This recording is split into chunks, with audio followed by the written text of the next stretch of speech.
Continuamos, hoy conversamos con la doctora Leonela Costa, otorrinolaringóloga, y tenemos la oportunidad de aprender, de saber de cáncer de laringe y vamos a seguir hablando con el pueblo. Buenas. Buenos días. Hola. Es que me salen dos personas hablando. No se preocupe, la doctora Leonela Acosta, adelante, diga su pregunta, señora. ¿Tiene pregunta? Oiga, yo estoy llamando para un médico, ¿es de la UCE? No. Valga la publicidad. Lisania, adelante. Bien, doctora, el doctor Amaury García hablaba de estos estadios, le preguntaba los estadios del cáncer de laringe. ¿A dónde suele extenderse este cáncer de laringe? ¿A cuáles otros órganos puede diseminarse? Sí, por eso es importante siempre lo que es la evaluación temprana. Claro. Para evitar eso. Sabe que muchos pacientes, es muy triste cuando a ti te llega un paciente a la consulta y te dice, tiene una disfonía ya y una disnea marcada, es una dificultad respiratoria, y tú le preguntas qué tiempo lleva así ya con esa disfonía, te dice, yo tengo más de 6 meses, 1 año. O sea, es muy triste, ya tú le haces el diagnóstico, a veces estás en una etapa ya muy avanzada de la lesión. La etapa quiere decir qué tanto se ha diseminado el cáncer. Un cáncer en un estadio temprano es un tumor que está limitado a la laringe. Si es un tumor glótico, quiere decir que nada más afecta a las cuerdas vocales, generalmente está contenido ahí. Ya a medida que un cáncer va avanzando en etapas, pues se va diseminando. Las metástasis, o sea, cuando un cáncer metastatiza, quiere decir que sale fuera de la laringe a otros órganos. Hay metástasis que son locales y a distancia. Las locales casi siempre se van hacia los ganglios linfáticos de la región, de la zona, a esos ganglios que se encuentran en todo el cuello, alrededor de él. Por eso es que cuando se presenta una masa, siempre hay que evaluarlo. Hay que ver porque puede ser eso, una metástasis de un tumor. ¿Cuáles son los principales lugares donde el cáncer de laringe da metástasis, doctora? Cuando la metástasis entonces son a distancia, las principales son el pulmón y el hígado. Son los dos órganos que generalmente se ven más afectados. Exacto. De hecho, una de las evaluaciones que se debe de hacer en todo paciente con un cáncer de laringe es evaluar el tórax y de hecho también el abdomen. Porque hay que verificar, claro, que ese paciente no tenga ya una metástasis a distancia. Entonces se hacen los llamados estudios de extensión, ¿no? Correcto, bien. Sí. Doctora, los ganglios... las famosas reumas, como dicen en los pueblos, que pues vamos a encontrar más alterados. Normalmente en el cuello es lo más lógico. ¿Y en qué parte? A nivel Sobre de la clavícula. todo los ganglios del grupo lateral, o sea, los que están en la parte lateral del cuello, que son el nivel 2, 3 y 4, así se le llaman, los niveles ganglionarios. O sea, nosotros tenemos ganglios detrás de la oreja, en la nuca, en la parte posterior, tenemos debajo de la mandíbula, pero los más afectados siempre van a ser los que se encuentran en la parte lateral del cuello, donde está el músculo. Ese músculo ahí. Correcto, el músculo esternocleidomastoide. Exactamente. Entonces, los que están asociados y en relación con esos músculos son siempre lo que es lo más sospechoso. En este caso en este tipo de lesiones. En términos de la progresión de la enfermedad, doctora, una persona que tiene una lesión, digamos, ¿qué tiempo tarda en que esa lesión empiece a dar manifestaciones como la ronquera, doctora? ¿Está establecido eso? Eso es muy variable porque depende del tipo de tumor. Sabe que tumor maligno es muy general.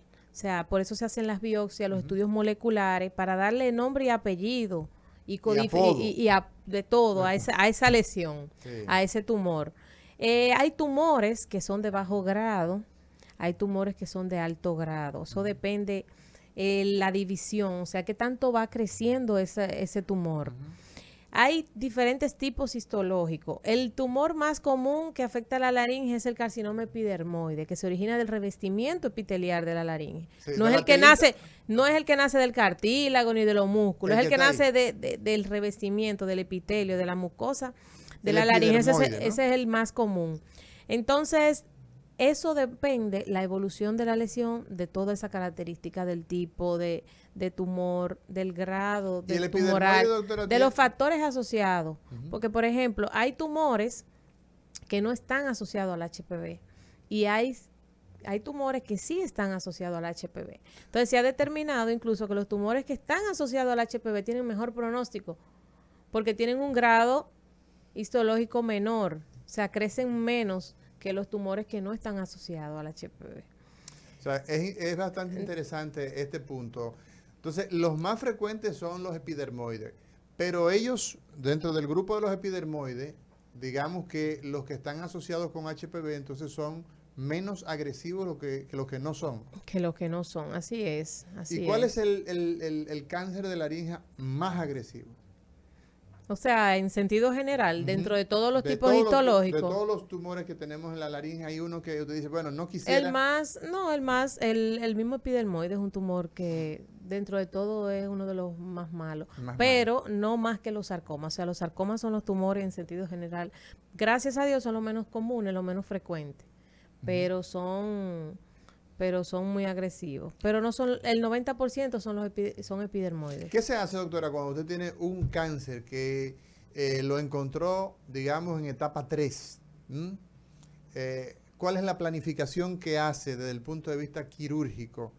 ¿Toma en cuenta cuáles elementos? La inmunohistoquímica, o sea, el reporte de biopsia con inmunohistoquímica.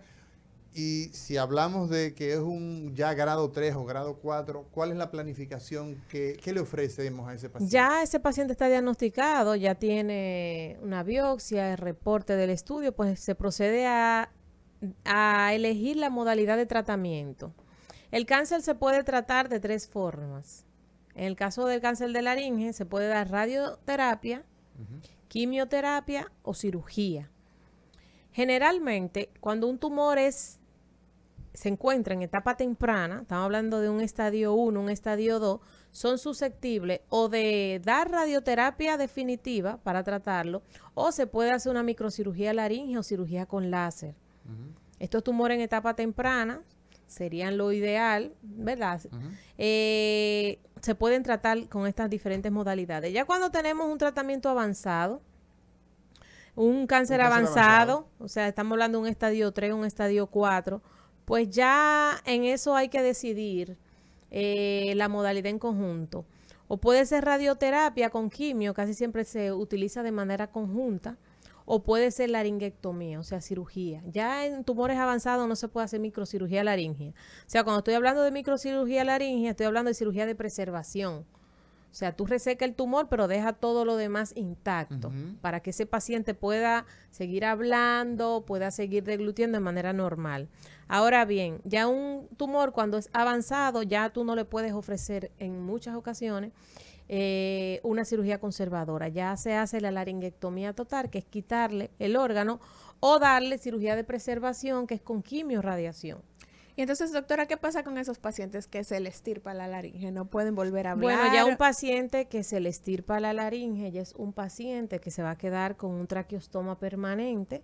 ¿Qué quiere decir? Que ya no va a poder respirar por la nariz, sino a través de un orificio en el cuello al cual está conectada una cánula. Ya es un paciente que va a tener un compromiso de la voz. Quiere decir que ese paciente ya no va a poder, a menos que haya una rehabilitación, se le pongan algunas válvulas que se utilizan para producir una voz esofágica, pero ya no va a tener una voz como antes. Eso deberga esa situación, esa cirugía. Además del compromiso y, o sea, el afecto de la calidad de vida que va a tener ese paciente. ¿Cuál es el impacto que tiene en la esfera psicológica, doctora? Un impacto tremendo, o sea, eso es algo incomparable. El paciente, cuando se va a someter a un procedimiento de laringectomía, es un paciente que debe tener un apoyo psicológico, debe tener un apoyo familiar, es un paciente que después de un procedimiento debe tener un seguimiento de rehabilitación adecuado, o sea, tiene que tener un manejo multidisciplinario. Y el apoyo familiar es muy importante porque, o sea, imagínense uno de los placeres de la vida. ¿Qué hace la gente en los tiempos de ocio? Vamos a ver. ¿Qué hace? Hablar. Comer, beber, hablar, ¿verdad que sí? Esos son los paciente, placeres prácticamente. Entonces, un paciente que tú le digas, no vas a poder quizás tragar adecuadamente, no vas a poder hablar, no vas a poder socializar de manera adecuada, o sea, tú lo estás privando de muchos placeres ¿Entiendes? Entonces es algo muy difícil realmente. Y entonces esos pacientes que sí son diagnosticados a tiempo, que son tratados oportunamente, se curan. ¿Y qué pasa entonces luego de esa curación? ¿Deben tener un seguimiento? La curación depende de la etapa. Cuando un paciente se presenta en un estadio inicial, un estadio 1 o 2, la probabilidad de curación es de un 90 a un 95% hoy en día.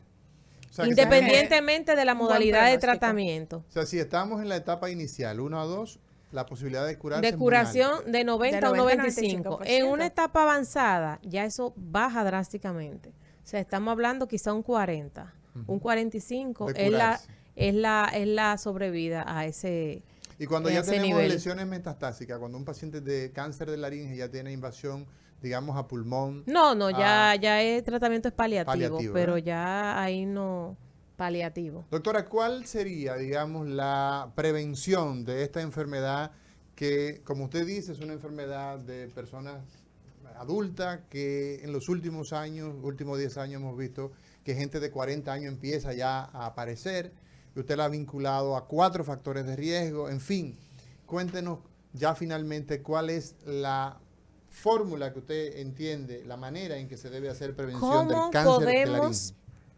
prevenir el cáncer de laringe? Evitando, número 1, los factores de riesgos. Si hay factores de riesgos demostrables, como son el tabaco, se dice que una persona fumadora tiene de un 20 a un 25% de probabilidad más de desarrollar un cáncer que una persona que no fume de laringe. El que no fuma tiene entonces una posibilidad de 20 a 30 menos que el Menos que sí que el que sí fuma. Entonces, no fumar. Correcto. Entonces, lo principal es dejar los factores de riesgo, evitar el tabaco, pero no solamente el consumo, sino también la exposición pasiva se ha ¿Y el demostrado. alcohol, doctora? El alcohol, o sea, controlar el reflujo gastroesofágico. Y Y con con el- el tema del papiloma, pues evitar las relaciones fuera de contexto, la promiscuidad. Eso es uno de los principales, pues, Está apareciendo sobre el todo uso de esto- preservativos. sobre todo en gente joven, el tema del cáncer de laringe se asocia más con el HPV. ¿Es Sí, así, sí, no? sí. Bueno, Sí, hemos tenido la eso es así. oportunidad hoy de conversar con la doctora Leonela Acosta, otorrinolaringóloga, de muchos temas. La gente nos llamó con temas muy diversos. La otorrinolaringología tiene un amplio campo. Gracias, doctora, por estar con nosotros una A vez la más. orden, para mí un placer. Gracias a ti, a Mauri, por siempre pues tenerme presente y a Lisania también. Bueno, recordarle a la gente que nos ha estado llamando y preguntando, la doctora la encontramos en Grupo Médico NACO, acá en el centro de la capital, en el Sánchez NACO. El teléfono es el 809-770-1202, 770-1202 aquí en NACO. Y también está en la zona oriental, en el Policlínico Nacional, en el 809-788-2323, 788-2323, la extensión es la 256. Señor director, mañana será otro día en Cátedra Médica.